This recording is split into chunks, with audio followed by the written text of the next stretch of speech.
Hello and welcome to the Evercade Retreat. My name is Gene Jake and today I'm ranking and reviewing the games from the Intellivision Collection 1 for the Evercade. I did a few videos about the Intellivision Collections a little while ago. Well, I basically went to give them a second look to really see if I could find some fun in them. And I did, I'll be honest, but I didn't go really in depth into every game. So this is I have done that now, so this is my ranking review, obviously. The Intellivision system I'd never heard of until a few years ago and I have absolutely zero nostalgia for, and generally I'm not a huge fan of like your early arcade style games. I mean, I enjoy them for what they are, but they don't have the same appeal as, like your late 8-bit and 16-bit games do for. I generally like something with a bit more meat on its bones. But now I have spent a significant amount of time with each game, or for the most part, what do I think? Well, you're about to find out as I go through my ranking. Number 12 is Word Rockets. This is a very basic game. Think a educational spelling game combined with, Space Invaders. 3-letter words go across the top of the screen and only they include, 2 letters and you have to fill out the middle letter to spell words. It's basic, there is a game there. It was part of some larger compilation, I believe, but the other 2 weren't included. I guess they wouldn't have worked very well on the Evercade or something, I don't know. It's just very basic, it's not very interesting, and yeah, it's bottom of the pile. Number 11 is Slapshot, which is the best hockey game on the Evercade, as it's the only one. I suppose for its time it's quite impressive. There is a sort of playable game here, but it's just very basic. It doesn't look like much, but it's pretty good given the hardware, I suppose. But I'm not a sports game fan and this doesn't really do much for me. Number 10 is Frog Bog. This one actually looks kind of nice, I suppose, but the gameplay is very basic. You have 3 minutes, there's an opponent frog, and you jump and you catch flies. There are different play modes where you can make the controls more or less complex, but it's extremely basic and doesn't really hold your interest, or at least it didn't hold mine. Yeah, nothing special here. To be perfectly honest, on my first go, I was bored before the 3 minutes were up. Maybe it's more fun multiplayer, but I haven't subjected anyone else to this game. Number 9 is Snafu. This is essentially a multiplayer version of Snake. You keep playing, trying to go around in circles, coiling round, and dominating the playfield as much as you can until you're the last one standing. It looks like complete and utter ass. It is not a good looking game in the slightest. The gameplay itself is okay, and I said it probably could be quite fun in multiplayer, but as a single player game it doesn't really do that much. On the plus side, it does have a few speed settings and you can change the number of rounds. Gameplay is slightly customisable in that respect, I suppose. Between the poor graphics and the limited appeal as a single player game, it ends up here. Number 8 is Buzz Bombers. This is a vaguely Space Invaders like game, only you control a can of insecticide as you take out bees, turning them into honeycombs, allowing for the hummingbird to feed off them and get you points. If the bees make it down to the bottom, they'll plant seeds, and there's a bit more to it than that. There's actually quite an interesting scoring mechanism here, but ultimately I just didn't find it all that compelling. It's not a bad game by any stretch of the imagination, and obviously your mileage may vary, and to be perfectly honest, from this point on, every game here does have some fun factor. Number 7 is Pinball. This is an impressive pinball game for the Intellivision. Well, it doesn't look like much, it doesn't have any music, but the physics are there and it does what it's supposed to do at the end of the day. Ultimately, it is a fairly slow paced and pretty basic pinball game. Number 6 is Night Stalker. This is a single screen maze action game where you control a guy who will pick up a gun and shoot at enemies using what is essentially twin stick controls. Just a very basic and early version of it. There are various enemies around the screen, you run around and shoot them. The enemies get tougher and, the action gets faster and tougher as it progresses. But there is only one maze. It doesn't look all that great, although the animation is quite smooth for the time, I suppose. It's not a bad little game, but it took me a little while to get into, and ultimately I just found it a little bit cumbersome that I couldn't say I love it, but the time passed quite quickly while I was playing it. Although it's not one I see myself coming back to for a quick bash here and there that often. Number 5 is Thin Ice. This is a single screen game where you control a penguin and you run circles in the ice around various enemies, cutting the ice, giving them a dunk into the cold ocean. Things are complicated by a seal and a polar bear, and that seal can get damn annoying. Visually it looks nice enough for the time, and honestly this is my early favourite on the collection. But the more I've played it, the more I find it just that little bit annoying, especially waiting for a new life to begin with waiting on the music. Yeah, I'm impatient.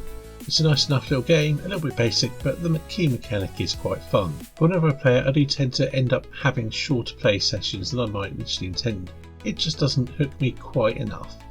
Number 4 is Thunder Castle. This is a fantasy set, almost Pac-Man-like game, although it expands on the Pac-Man concept. Instead of running around popping pills, you're running around, you collect items, and then you take out the enemies, because you can only take them out when you're supercharged. And like the power pills, these don't last for long. There's a bit of strategy in navigating the changing mazes and the timing of your supercharge and taking the enemies. There's a few extra items, and as the game progresses, you take out not just dragons, but wizards and demons and so on. To be perfectly honest, I wanted to like this game more than I ended up liking it. I had heard a lot of good things about it, and I think it's got quite a nice visual style to it, but I just found it a little bit sluggish and the levels go on a little bit too long. It ends up being a little bit of a drag. It was fun learning the game, but ultimately the moment to moment gameplay didn't engage me enough to make me want to keep coming back to it. Number 3 is Shark. This is a game that I'd never played back in the day, but I'm familiar with the gameplay type. It inspired other games for sure. You play a little fish and you eat other little fish. When you eat enough, you grow to be a slightly bigger fish, and you can eat slightly bigger fish.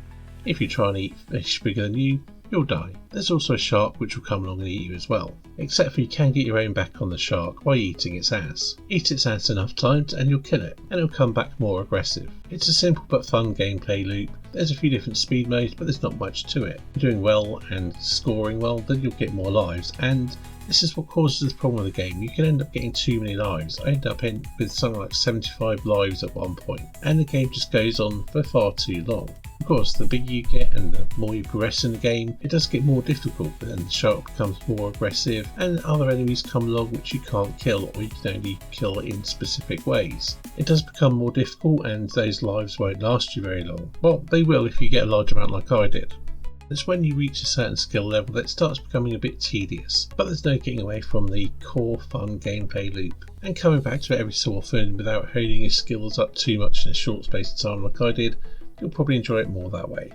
Number 2 is Astro Smash, which is what happens if Space Invaders and asteroids have a baby.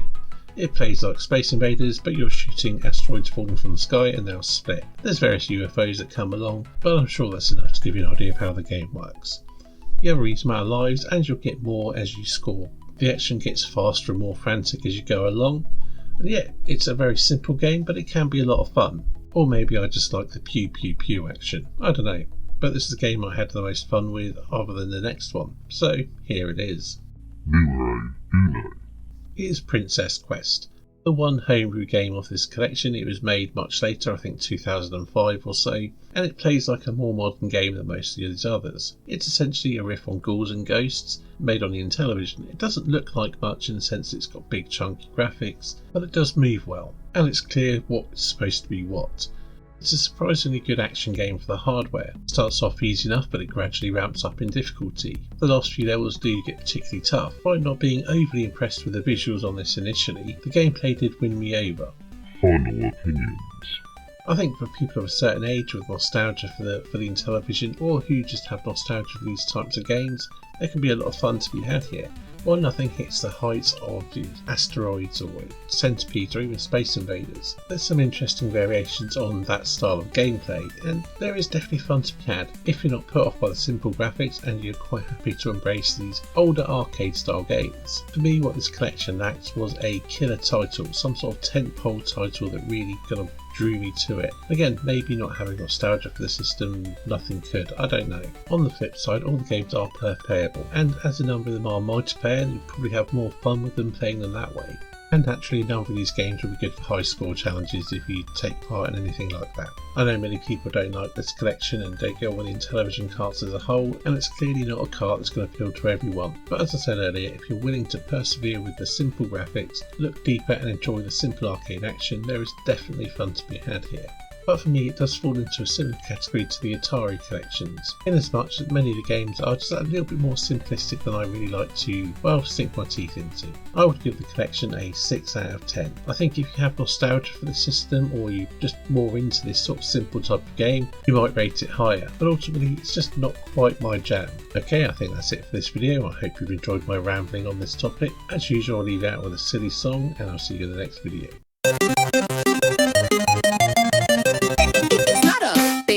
It's a shark. Big fish eats little fish, but avoid that shark. Bubbles leak out when you fart. Shark. Little fish eat other fish.